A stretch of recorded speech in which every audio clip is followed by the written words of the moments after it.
विश्वास लंबा है, बड़ा है।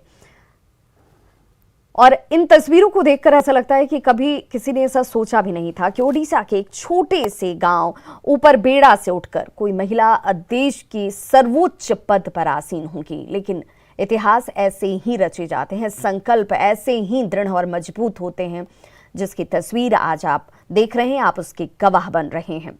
दुनिया की सबसे बेहतरीन इमारतों में से एक राष्ट्रपति भवन वो आवास है, वो निवास है जहां भारत की एकता नजर आती है, भारत की विशिष्टता नजर आती है, भारत सर्वधर्म समभाव नजर आता है। ये वो इमारत और इसका प्राचीर जहां लोकतंत्र जीवंत है, जहां लोकतंत्र मजबूत है, जहां लोकतंत्र सबसे खूबसूरत है।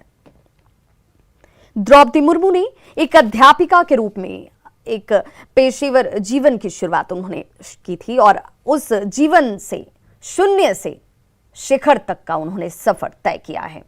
धीरे धीरे राजनीति की तरफ उनका रुझान और उनके बढ़ते कदम फिर वापस पीछे मुड़कर उन्होंने कभी नहीं देखा।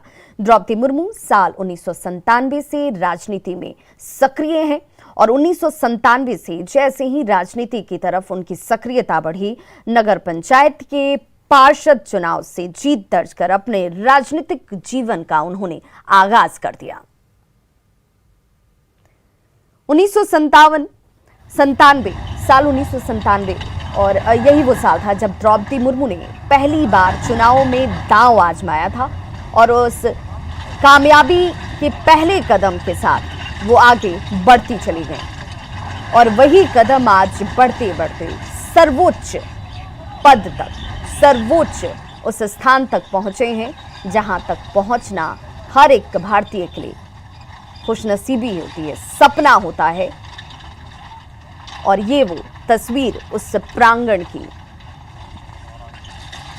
जो तन कर खड़ा है, जो हमें विश्वास दिलाता है कि हमारा लोकतंत्र सबसे खास है, सबसे मजबूत है, सबसे खूबसूरत है। मुर्मू रायरंगपुर नगर पंचायत से पार्षद चुनी गई और इसके बाद उन्होंने कभी भी पीछे मुड़कर नहीं देखा। पहली बार साल 2000 में वो रायरंगपुर सीट से ही चुनाव लड़ती हैं, जीत हासिल होती है क्योंकि वो रिजर्व सीट है। साल 2004 में फिर वो इसी सीट से जीत कर आई।